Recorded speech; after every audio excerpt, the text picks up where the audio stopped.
Você consegue lembrar o que comeu no café da manhã hoje? Claro que sim. Mas agora me diga, você consegue lembrar o que sentiu quando acordou? Essa é uma pergunta diferente, não é? No Brasil de 2177, ninguém mais sabe responder a segunda pergunta. Eles lembram de fatos, datas, nomes, rostos, mas não conseguem lembrar o que sentiram. Não sabem se estavam felizes, não sabem se tinham medo, não sabem se amavam alguém naquele momento. São lúcidos, funcionais, produtivos, mas algo está faltando. Eu descobri isso por acidente. Meu nome é Gabriel e eu trabalho como auditor de memórias na Corporação Central de Integração Neural, a CCIN. Meu trabalho é simples: verificar se as memórias das pessoas estão corretas, se batem com os registros oficiais, se não há erros. Há 3 semanas encontrei um erro. Uma mulher chamada Helena veio ao meu consultório com um arquivo de memória fragmentado. Ela disse que se lembrava de ter perdido a filha em um acidente, mas não conseguia acessar a emoção daquele momento. Sabia que deveria sentir dor, mas não sentia nada. Fiz a varredura completa. O que encontrei me fez parar de respirar por 10 segundos. Não havia dor ali porque a dor tinha sido removida. E não apenas dela, de todos. Percebi naquele instante que ninguém mais sentia nada de verdade no Brasil de 2177. Somos uma nação inteira de fantasmas lúcidos. E a pergunta que não me deixa dormir desde então é simples, mas aterrorizante. Quem fez isso conosco? E mais importante ainda, por quê? Deixe-me te contar como é o Brasil em 2177. São Paulo se estende por 400 quilômetros quadrados de arranha-céus interconectados por vias suspensas. Drones cruzam o céu dia e noite, entregando tudo o que você precisa antes mesmo de pedir. O Rio de Janeiro foi reconstruído verticalmente após as enchentes de 2089 e agora é uma cidade-torre de 300 andares que sobe do mar como um monolito de vidro e luz. Brasília ainda é a capital, mas agora abriga o maior centro de computação neural do mundo. Um supercomputador orgânico que gerencia os dados de mais de 500 milhões de brasileiros. Não há fome, não há violência, não há desemprego. A sociedade funciona como um relógio suíço. As pessoas acordam, trabalham, interagem, dormem. Tudo flui perfeitamente, mas algo está errado. E leva tempo até você perceber. Eu percebi quando minha irmã me ligou para dizer que nosso pai tinha morrido. Ela falou com a voz firme, quase burocrática. Gabriel, o pai faleceu ontem. O velório é amanhã às 14 horas. E desligou. Nenhuma lágrima, nenhum tremor na voz, nada. Fui ao velório. Vi amigos chorando, mas era um choro estranho, mecânico. Como se estivessem fazendo porque sabiam que deveriam fazer, mas não sentissem nada de verdade. Foi quando comecei a prestar atenção. Ninguém mais discutia, ninguém mais ria alto, ninguém mais se abraçava forte demais. Tudo era controlado, perfeito, mas vazio. Quando encontrei o arquivo fragmentado de Helena, tudo ficou claro. Alguém tinha editado nossas emoções e ninguém além de mim parecia perceber. Porque para perceber que você não sente, você precisa ter sentido antes. E minha memória emocional, por algum erro no sistema, ainda estava intacta. Agora eu sei demais e estou prestes a descobrir que saber demais neste mundo é um crime. 3 dias depois de encontrar a memória fragmentada de Helena, recebi uma notificação oficial da CCIN. Auditoria de Segurança Neural agendada para amanhã às 9h. Comparecimento obrigatório. Nunca tinha recebido algo assim antes. Eu era o auditor, eu que auditava os outros. Agora alguém vinha me auditar.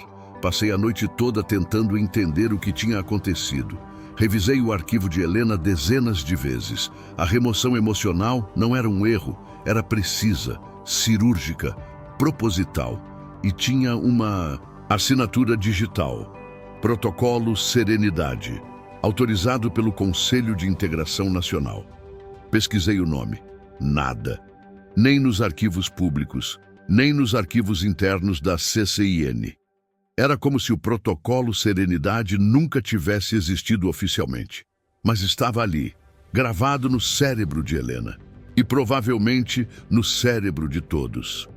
Na manhã seguinte, cheguei ao prédio central da CCIE em São Paulo. O edifício tinha 180 andares, todo revestido de painéis fotovoltaicos e vidro inteligente que refletia o céu como um espelho perfeito. Fui direcionado ao 140º andar, uma área que eu nunca tinha visitado. Quando as portas do elevador se abriram, me vi diante de uma sala branca, vazia. Apenas uma cadeira no centro, com sensores neurais acoplados. Gabriel Almeida, disse uma voz sintética. Sente-se, por favor. Hesitei. Qual o motivo desta auditoria? Perguntei. Irregularidades detectadas no seu padrão de acesso emocional. Precisamos verificar a integridade do seu sistema neural. Meu coração disparou. Irregularidades emocionais. Eles sabiam que eu ainda sentia. Sentei na cadeira. Os sensores se acoplaram automaticamente à minha cabeça. A sala escureceu. Uma luz azul pulsante começou a varrer minha mente. E então, uma voz diferente ecoou. Mais humana, mais grave.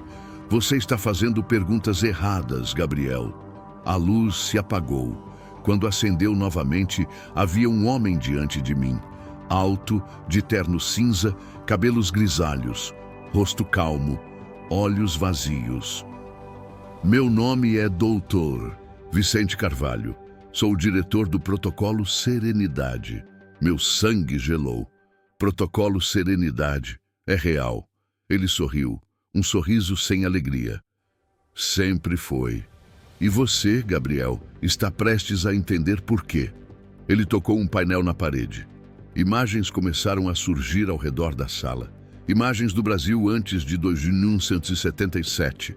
Caos, violência, multidões enfurecidas, cidades em chamas, pessoas gritando, chorando, matando. Você se lembra disso? Perguntou ele. Balancei a cabeça. Não, eu nasci em 2145. Exatamente. Você nasceu depois do protocolo, mas houve um tempo em que as emoções humanas destruíram este país. Fome gerava raiva, raiva gerava violência, violência gerava mais fome, um ciclo interminável. Ele pausou. Até que decidimos quebrá-lo.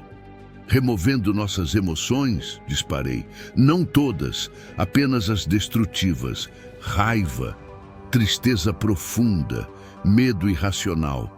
Deixamos o suficiente para que você ainda seja humano, mas removemos o suficiente para que você nunca mais destrua nada. Ele se aproximou e funcionou. Olhe ao redor, não há guerras, não há crimes, não há sofrimento desnecessário. Mas também não há vida, respondi com a voz tremendo. Ninguém mais ama de verdade, ninguém mais sente nada de verdade. Dr. Vicente inclinou a cabeça. E você acha que isso é ruim? Fiquei em silêncio. Ele sorriu novamente. Você vai entender, Gabriel. Todos entendem eventualmente. E então ele disse algo que fez meu mundo desabar. Você não foi convocado aqui para ser auditado. Você foi convocado aqui para se tornar um de nós. As luzes se apagaram. Quando as luzes voltaram, eu estava em outra sala, maior, circular, com paredes transparentes que revelavam o horizonte infinito de São Paulo. Milhões de luzes piscando como estrelas caídas. No centro da sala havia uma estrutura gigantesca. Um cilindro de metal e vidro com 15 metros de altura pulsando em tons de azul e dourado. Dentro dele, algo vivo, algo orgânico. Bem-vindo ao núcleo, disse Dr. Vicente, surgindo ao meu lado.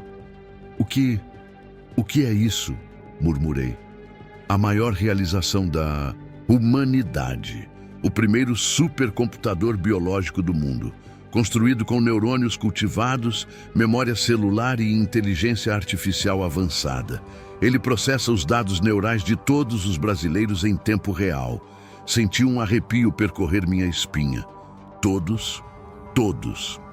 Desde 2101, cada cidadão recebe um implante neural no nascimento. Ele monitora suas funções cerebrais, corrige distúrbios mentais, otimiza sua saúde emocional e aplica o protocolo Serenidade quando necessário. Vocês controlam o que sentimos, afirmei, tentando manter a voz firme. Nós regulamos. Há uma diferença. Ele tocou o painel ao lado do cilindro. Uma interface holográfica surgiu diante de nós, mostrando bilhões de pontos luminosos, cada um representando uma pessoa. Veja aqui, disse ele, ampliando um ponto aleatório.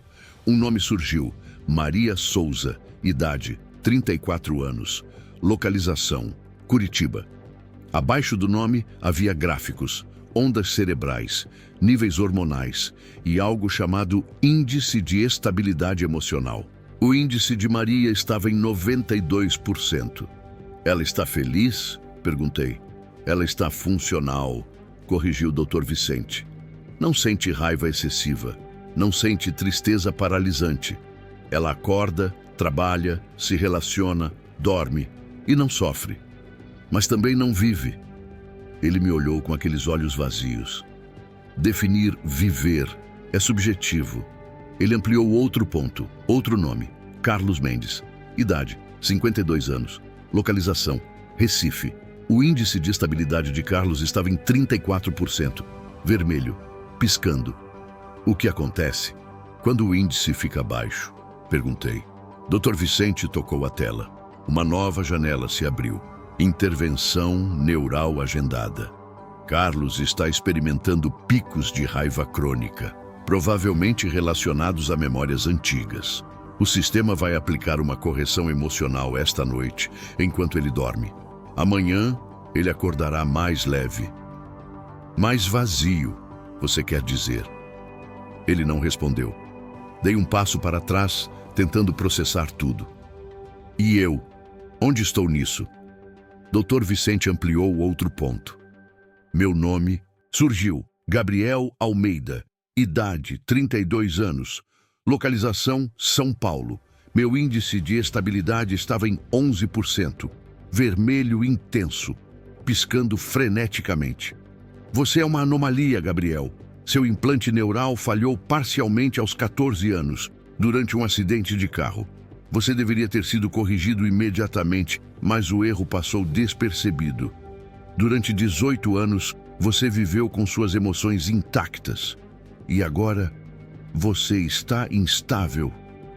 Instável? Repeti incrédulo. Eu estou vivo. Vocês são os que estão mortos por dentro. Ele suspirou. Você acha que é especial porque sente, mas está errado. Você é apenas desregulado. E isso é perigoso. Perigoso para quem? Para todos. Emoções descontroladas são contagiosas. Se as pessoas ao seu redor perceberem que você sente raiva, tristeza, amor intenso, elas vão começar a lembrar que deveriam sentir também. E o sistema entrará em colapso. Ele tocou a tela novamente. Protocolo de correção total autorizado. Meu coração disparou. O que você vai fazer? Vou corrigir você, hoje à noite. Você vai dormir e acordar como todos os outros. Funcional, estável, livre. Livre? Gritei. Vocês roubaram nossas almas. Ele me olhou com algo que quase parecia pena. Não, Gabriel. Nós salvamos vocês de si mesmos. E então ele se virou para sair. Espere, chamei. E se eu não quiser ser corrigido? Ele parou na porta. Então você será eliminado. A porta se fechou e eu estava sozinho diante da máquina que controlava o coração de 500 milhões de pessoas. Fiquei parado ali por não sei quanto tempo, olhando para aquela estrutura gigantesca, o núcleo, a máquina que editava emoções como se fossem linhas de código. E então, sem pensar, corri. Saí da sala. Desci escadas, passei por corredores vazios. Ninguém me parou. Era como se quisessem que eu fugisse, como se testassem até onde eu iria. Peguei um elevador até o térreo, saí do prédio. Andei pelas ruas de São Paulo, ofegante, tentando entender o que fazer. As pessoas passavam por mim, silenciosas, calmas, sorrisos educados. Ninguém corria, ninguém gritava, ninguém vivia. E eu, no meio daquilo tudo, sentia tudo. Medo, raiva, desespero. Precisava falar com alguém. Alguém que entendesse. Helena. Peguei um drone-táxi até o endereço dela. Bati na porta. Ela abriu, com aquele olhar vazio que agora eu entendia perfeitamente. Helena, preciso falar com você, disse, entrando sem esperar convite. Ela fechou a porta. Sobre o quê? Sobre sua filha? Sobre o que você sentiu quando a perdeu? Ela piscou. Eu não sinto nada. Você sabe disso. Mas você deveria sentir, insisti. Ela era sua filha, Helena. Você a amava. Você sofreu quando ela morreu. Eu vi no seu arquivo de memória. A dor estava lá, mas foi removida. Ela me olhou por um longo momento. E então, algo mudou em seu rosto. Uma lágrima escorreu. Eu me lembro, sussurrou. Eu me lembro de chorar, de gritar, de não querer viver. Mas isso sumiu. E eu achei que era normal. Não é normal, disse. Roubaram isso de você, de todos nós. Ela cobriu o rosto com as mãos e começou a chorar, de verdade. E naquele momento, percebi algo aterrorizante. As emoções voltam quando você as desperta. O protocolo Serenidade não as destrói, apenas as suprime. O que eu faço agora? Perguntou Helena, tremendo. Você sente, respondi. Você lembra e você decide se quer viver assim ou se quer ser apagada de novo. Ela me olhou com os olhos vermelhos. E você? O que vai fazer? Essa era a pergunta. Eu poderia fugir, desaparecer, viver o resto da minha vida sentindo, enquanto todos ao redor continuavam vazios. Ou eu poderia lutar, tentar acordar os outros, tentar destruir o núcleo. Mas se eu fizesse isso, milhões de pessoas voltariam a sentir dor, raiva, medo, sofrimento. Elas voltariam a ser humanas, mas também voltariam a se destruir. Dr. Vicente estava certo?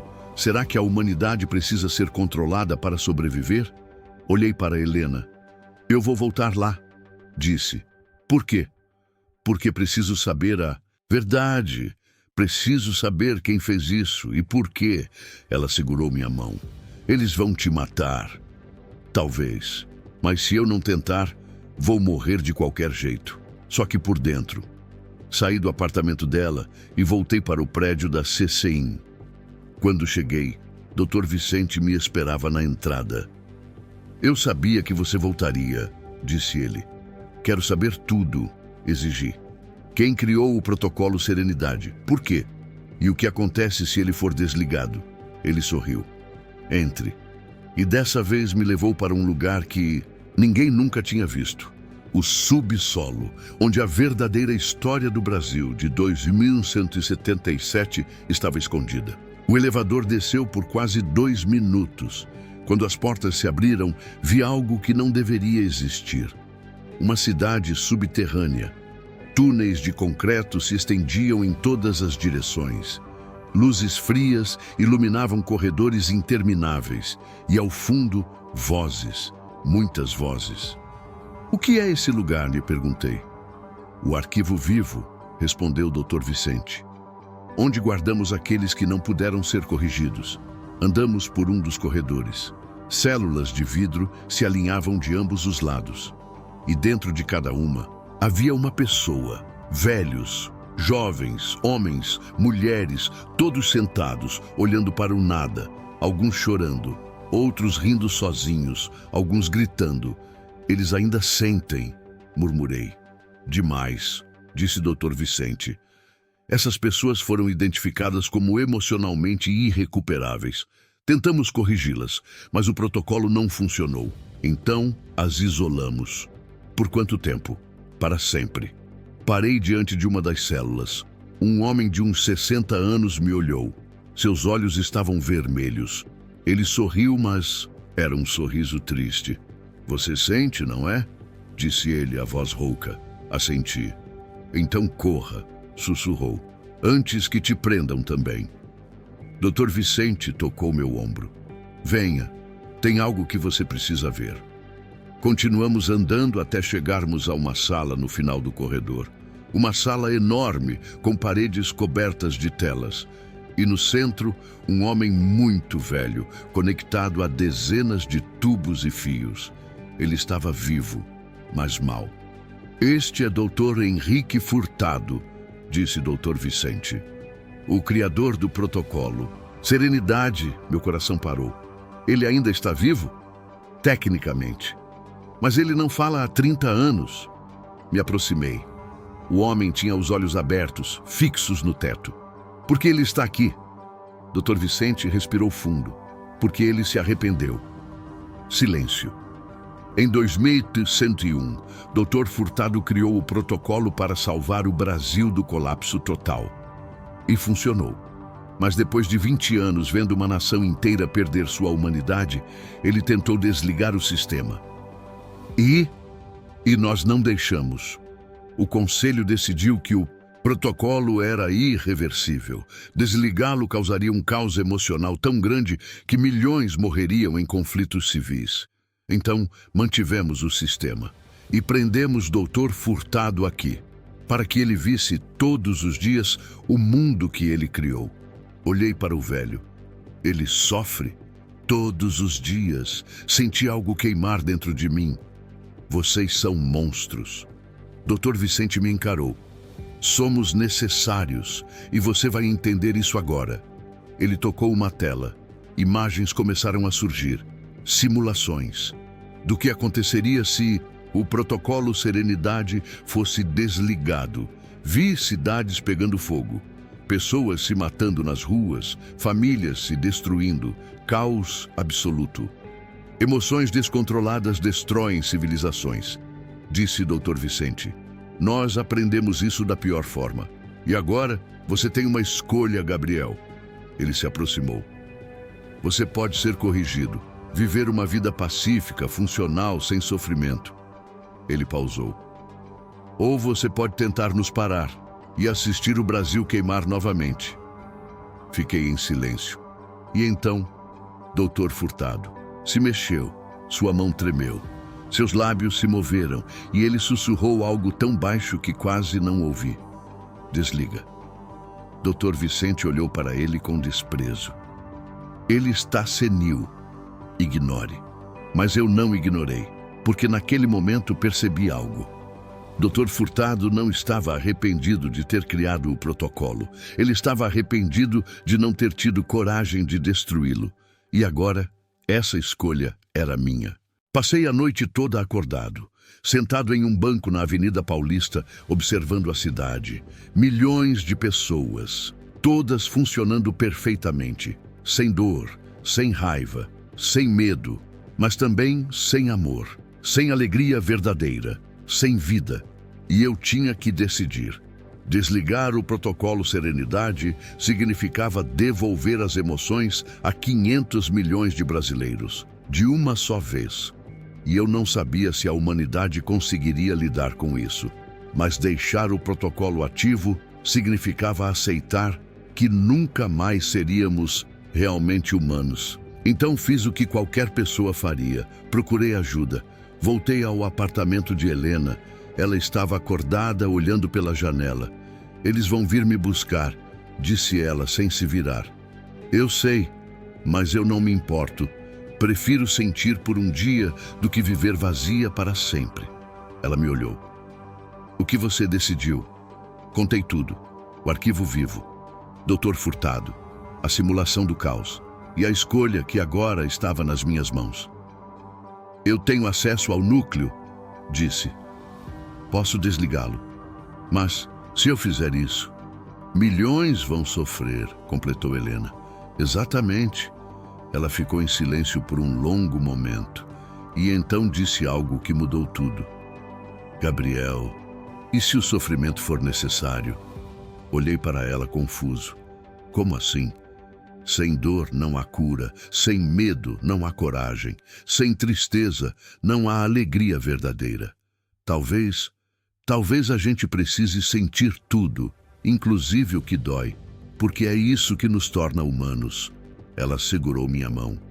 Desligue o protocolo. E se o Brasil entrar em colapso, então vamos reconstruir, de novo, mas dessa vez como pessoas de verdade. Aquelas palavras ecoaram dentro de mim, e eu soube o que tinha que fazer. Na manhã seguinte, voltei ao prédio da CCIN. Dr. Vicente me esperava no hall. Tomou sua decisão? Tomei. Ele sorriu. Ótimo. Vamos iniciar sua correção agora. Não, disse. Eu vou desligar o núcleo.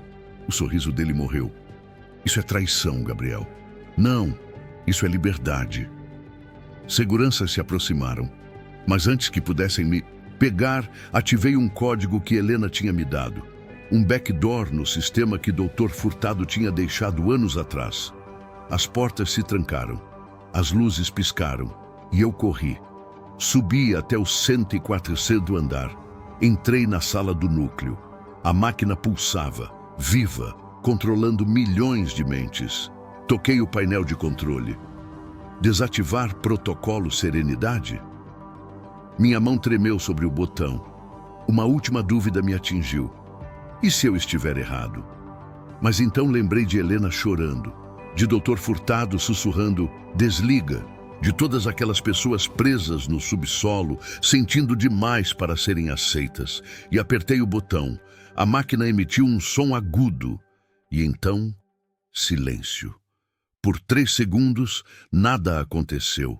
E então, o Brasil inteiro acordou. Não foi gradual, foi instantâneo. 500 milhões de brasileiros, de uma só vez, recuperaram suas emoções. Eu vi pelas câmeras de segurança. Em São Paulo, uma mulher parou no meio da rua e começou a chorar, sem motivo aparente, apenas sentindo. No Rio, um homem abraçou um estranho e não conseguiu soltar. Em Brasília, multidões se reuniram nas praças, gritando, alguns de raiva, outros de alegria. Ninguém sabia exatamente por quê, mas todos sentiam. E era caótico, confuso, assustador, mas também era real.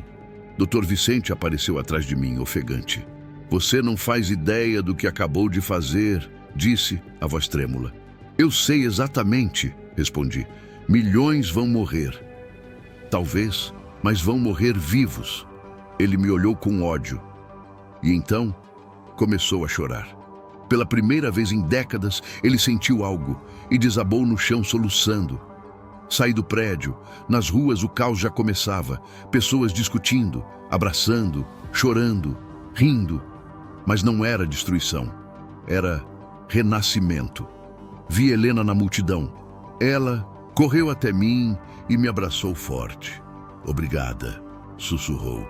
Pelo quê? Por me deixar sentir de novo. Nos dias seguintes, o Brasil entrou em crise, mas não foi o apocalipse que Dr. Vicente previu.